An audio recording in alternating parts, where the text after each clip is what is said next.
Live update இந்த படத்தை பாருங்கள். ஒரு பக்கம் முத்துக்குமரன் வந்து இந்த பிளான்லாம் போட்டுக்கிட்டு இருக்காரு. இந்த ஃபைட்டே ஒரு ஃபேக் ஃபைட்டுங்க.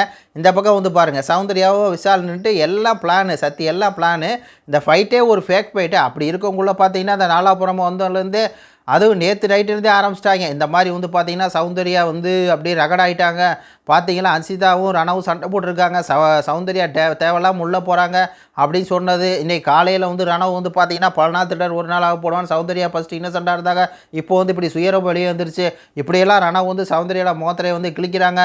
அப்புறம் வந்து அந்த ரணவ் அப்படிங்கிறவரை வந்து அந்த வீட்டில் இருக்க எல்லாருமே வந்து ஒதுக்குறாங்க. அப்படி இப்படி இஷ்டத்துக்கு வந்து சொல்லிவிட்டு இந்த மாதிரி சௌந்தர்யா வந்து ஃபுல்லாக ஆக்டிங் பண்ணுறாங்க. பிஆர் வச்சுருக்காங்க. அதனால தான் ஓவராக கான்ஃபிடென்ட்டில் வந்து பேசுகிறாங்க. அப்படி இப்படி இஷ்டத்துக்கு வந்து எழுதுனீங்களாடா பைத்தியக்காரங்களா?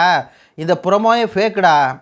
ஒரு டம்மி பீஸ். நான் என்ன சொல்கிறேன், நான் எதுக்கு சௌந்தர்யாவுக்கு சப்போர்ட் பண்ணுறேன்னா, இப்போ டேரெக்டாக வந்து ஓப்பன் நாமினேஷனில் விஷாலை வந்து அடித்தாங்களா, விஷால் நீ வந்து தைரியமானவளடா, உன் கருத்தை முன்னாடி சொல்கிறதுக்கு துப்பு இல்லடா அப்படின்னு சொல்லி சொன்னாங்களா, அந்த மாதிரி பேசணும். நீ ப்ராங்க் யார் வேணால் பண்ணல, கேவலமாக இருக்குது. ப்ராங்க் பண்ணி பேசுகிற நம்மளையும் முட்டாளாக்குறாங்க, பார்க்குற உங்களையும் முட்டாளாக்குறாங்க. இது ஒரு ப்ராங்க் பண்ணி என்ன ஷோ இது? என்ன ஷோ? ப்ராங்க் ஷோவா? கேவலமாக இருக்குது. ரணவ் நாமினேஷன் பண்ணி என்ன சொன்னால், சௌந்தர்யா வந்து அந்த வீட்டில் இருந்துகிட்டே உரிமையை கேட்டிருக்கணும், இந்த வீட்டுக்கு வந்தால் தான் தப்பு, அதனால நாமினேஷன் பண்ணுறாங்க. வெக்கமே இல்லாமல். அதுக்கப்புறம் சௌந்தர்யா எப்படி போய் ஓப்பனாக வந்து அடிக்கிறாங்க, டேரிங்க. உனக்கு நாமினேஷனே பண்ணத்தில்லடா, ஒரு நாமினேஷனை வீணாக்குறடா, நான் எப்படி நாமினேஷனில் வந்திருக்கேன்டா, நீ சொன்ன காரணமும் சரியில்லைன்னு சொல்லி அந்த மாதிரி கேம் ஆடுங்கடா. சும்மா போயிட்டு எப்போ பார்த்தாலும் ப்ராங்க் பண்ணிவிட்டு அவன் ப்ராங்க் பண்ணிட்டு சுற்றிட்டு இருக்கான். அவனை எல்லாம் வந்து ஒதுக்குறாங்க அந்த வீட்டில் இருக்கலான்னு சொல்லிட்டு இந்த ரணவுஸுக்கு செம்பு தூக்க அந்த முத்துக்குமரன் குரூப் வந்து வந்தது. கேவலமாக இருக்குடா. டி முத்துக்குமரனுக்கு நீங்கள் செம்பு தூக்குங்கடா, போதுண்டா.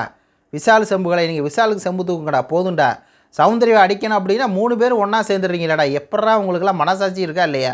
ரணவுக்கு ஆல்ரெடி பிஆர் கும்பல அது ஒரு பக்கம் வேலை செஞ்சுட்டு இருக்குது, இன்னொரு பக்கம் நீங்கள் சேர்ந்துட்டு வேலை செய்யுங்கடா. கேவலமாக இருக்குது அப்படிங்கிறது தான் நான் சொல்லக்கூடிய கருத்து. இது பற்றி உங்களுடைய கருத்துக்களை சொல்லுங்கள். நன்றியே, வணக்கம்.